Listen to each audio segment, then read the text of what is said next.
الجبهة الوطنية تشكلت بدعوى مبادرة من قبل الدكتور محمد مرسي وحملته، ولم نسعى نحن لتشكيل هذه الجبهة. النقطة الثانية أن الجبهة في بداية عملها أقرت مبدأ قاطع أنها غير معنية بترشيح أي من أعضائها لأي مناصب سواء في الحكومة أو في الفريق الرئاسي، وبالتالي نحن مجرد جبهة ضمير وطني تراقب وتتابع وتحاسب بتعبير الدكتور سيف الدين عبد الفتاح في أول لقاء مع الدكتور مرسي. العنوان البيان دعوة لتصحيح المسار. في لحظة حرجة من تاريخ مصر تشكلت الجبهة الوطنية من مجموعة من الشخصيات العامة والقوى الثورية محققة اصطفافا وطنيا للتأكيد على وجوب احترام نتائج الديمقراطية والوقوف أمام أي محاولات لإعادة إنتاج النظام القديم عبر تزويد إرادة الشعب المصري.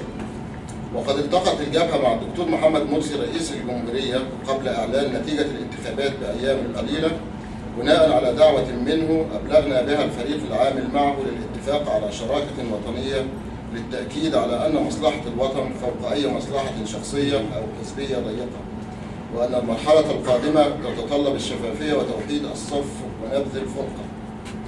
كما جرى التأكيد على هذه المبادئ والمنطلقات في اجتماع مع الرئيس في قصر الاتحادية بتاريخ 27 يونيو الماضي، حيث أكد الحاضرون على أهمية بدء الخطوات العملية لتنفيذ ما اتفق عليه في وثيقة الشراكة التي أعلنت في مؤتمر تدشين الجبهة الوطنية يوم الجمعة 22 يونيو كأساس لتحقيق أهداف الثورة وتمكين الإرادة الشعبية. وقد وعد الرئيس باستمرار التواصل والحرص على الشفافية مع كافة أبناء الشعب المصري. ومن جانبها كانت الجبهة قد أقرت مجموعة من المبادئ تحكم عملها وتنظم علاقتها بمؤسسة الرئاسة، وكان على رأسها أن تنأى الجبهة عن ترشيح أي من أعضائها لأي مناصب سواء في الحكومة أو في الفريق المساعد للرئيس، بحيث تبقى ضميرا وطنيا يدعم ما يقوم به الرئيس إذا كان في اتجاه تحقيق أهداف الثورة، وتتابع وتحاسب إذا استشعرت خروجا أو ابتعادا عما جرى الاتفاق عليه فيما عرف بوثيقة المبادئ الستة للشراكة بمشروع وطني جامع.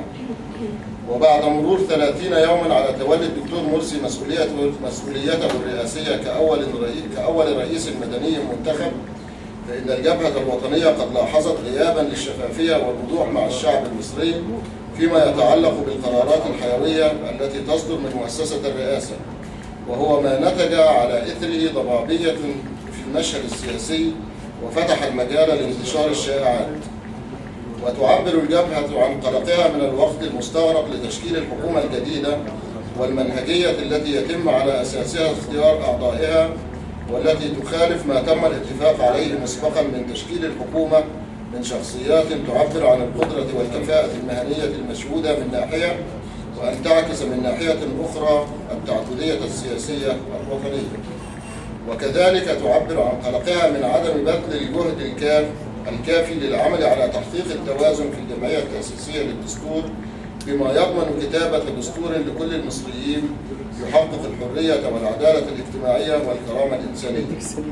وحرصا منا على صالح هذا الوطن، فإننا ندعو مؤسسة الرئاسة إلى مراجعة الأهداف التي تم الاتفاق عليها من قبل وتصحيح المسار بما يحقق هذه الأهداف الستة، وهي التأكيد على الشراكة الوطنية والمشروع الوطني الجامع الذي يعبر عن أهداف الثورة وعن كافة أطياف ومكونات المجتمع المصري، ويمثل فيها المرأة والأقباط والشباب. ثانيا، أن يضم الفريق الرئاسي وحكومة الإنقاذ الوطني كافة التيارات الوطنية، ويكون رئيس هذه الحكومة شخصية وطنية مستقلة. ثالثا، تكوين فريق إدارة أزمة يشمل رموزا وطنية للتعامل مع الوضع الحالي وضمان استكمال إجراءات تسليم السلطة للرئيس المنتخب وفريقه الرئاسي وحكومته بشكل كامل. 4.